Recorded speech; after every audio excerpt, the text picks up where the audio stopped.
2142 సంవత్సరంలో యుద్ధంలో దెబ్బతిన్న భూమి మధ్య మియా అనే యువతి ఎలీసియం యొక్క మెరిసే గేట్లను చూసింది.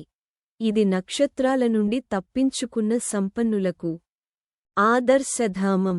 ప్రతిరోజు ఆమె తన పరిసర ప్రాంతం నుండి నవ్వుతూ మరియు విలాసవంతంగా సొగసైన ఓడలు దిగుతుండగా వాటి ఇంజన్లు స్వాతంత్ర్య వాగ్దానాలను గుసగుసలాడుతూ చూసింది.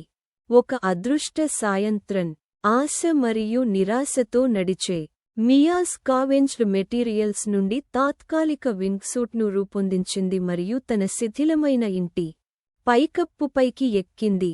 ఆమె ట్విలైట్ ఆకాశంలోకి దూసుకెళ్లినప్పుడు ఆమె గుండె పరుగెత్తింది. చాలా కాలం వెంటాడుతున్న కలల నుండి ఆలింగనం వలె గాలి ఆమె జుట్టును కొట్టింది.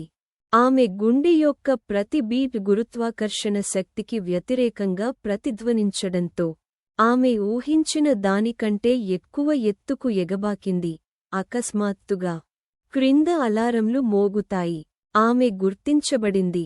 కాని భయం ఆమె ఆత్మను పట్టుకున్నంత త్వరగా ఆమె తనను తాను ప్రకాశించే కాంతితో చుట్టుముట్టింది.